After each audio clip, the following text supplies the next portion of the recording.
final stage of South Australia's season opener, the Tour Down Under, started in the city of Adelaide, the state capital. It was a race of just 81 kilometres, finalising on a 4.5 kilometre circuit covered 18 times. As always in South Australia at this time of the year, the weather is glorious and temperatures tickling the high 90s Fahrenheit. 122 riders and the man in the hot seat, Allan Davis. Yeah, very relieved to go into the last 25 seconds. I wasn't expecting it, but yeah, very happy to be in that situation. Well, this situation I'm in, and yeah, like I've said all week, you know, I wouldn't be in this situation if it wasn't for my team. There was one day there I was a long way out the back because of a crash and so forth, and yeah, my team, we worked really hard and we got back into the race, and here we are in the last 25 seconds up. I think as long as it's authentic and real, people aren't stupid. They understand. They see that you have a passion for fighting a disease. They see that you have a passion for racing a bike, and they believe that, and they want to believe in it, and they want to come out and support not just the cause, but they also want to come out and support the race and support all the guys in the bunch. I mean, you got to keep in mind this has been a heck of a race, and I'm just a small player in it, and there's a lot of good stories out here. Lance Armstrong sitting in 29th position, 49 seconds off the ochre jersey of Allan Davis. But the main reason for being here in his comeback year is to push the name cancer to the forefront and preferably off the map. And he's raised a lot of money in these last 6 days of cycling. We're talking millions of US dollars now being put into the cancer foundations of Australia and the United States. The field moving away then, all 122 of them. Not surprisingly, Quickstep on the front, the teammates of Allan Davis trying to protect him, and what may appear a scant lead of 29 seconds, but this race in the past has been decided on countback with no actual time involved. Soon after the start, by the end of the opening lap, a breakaway was clear and warning bells were ringing for Davis, because in the breakaway were two dangerous riders. Wesley Sulzberger, an Australian, only 40 seconds off the ochre jersey, and also the Spanish rider Martin Elmiger of Euskaltel Euskadi, 47 seconds back. When it came to a time bonus sprint, Wesley Sulzberger was up for it, getting the 3 seconds and moving even closer to Allan Davis.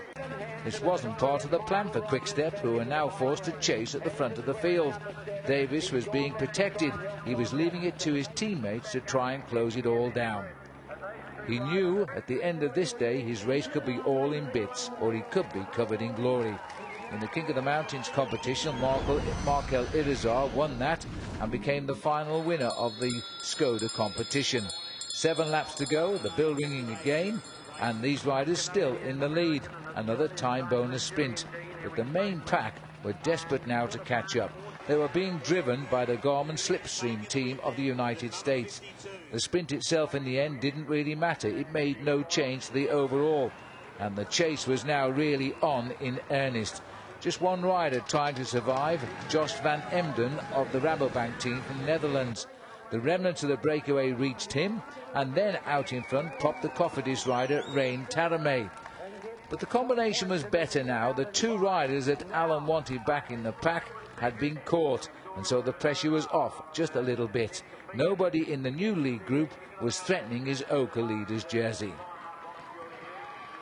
So as the race continued to roll towards a finish in front of a record crowd of 144,000 people, Lance Armstrong decided to turn on the style.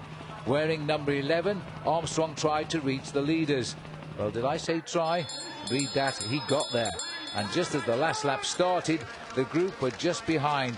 It was certain now to be a bunch sprint, and in a massive sprint for the line, most of the riders together, it was a surprise victory for Francesco Cicchi of Leaky Gas, who snatched it on the line.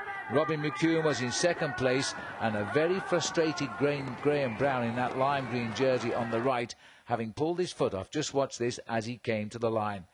Kiki there, pushing his wheel forward, Brown doing a bit of ballet dancing, and Robin McEwen getting second place. The sprinters again had their day when, for a long time, it did appear the sprinters would be beaten. But that's been the story of the 6 days of racing. Every day the sprinters have contested the finishes, despite long attacking breakaways out on course. The lime green jersey, Graham Brown there, bumping and barging with only 1 foot, slamming his bike on the ground. 3rd place for him. Greg Henderson of New Zealand and Team Columbia crossing the line there in 4th place. But of course all eyes were now turning to the ochre jersey of Allan Davis. He's ridden this event 11 times. He's never even worn the leader's jersey in the past. But he's not only wore it this week and won 3 stages, he's now won the race for the first time. When he first came here to this race in 1999, he was 18 years of age. Now at 28 years of age, you could say he's matured. He wins the race by 25 seconds over fellow Australian Stuart O'Grady, who's won this race twice in the past. 30 seconds over Jose Rojas, who was also 3rd a year ago. That's the Tour Down Under. Goodbye. Yeah, I mean, I was definitely. It helps when you have good legs. I felt a lot better today. Actually, probably felt the best today of the entire week. So when you feel good and you have good legs, you got to go for it, don't you? The team was under pressure right from the start.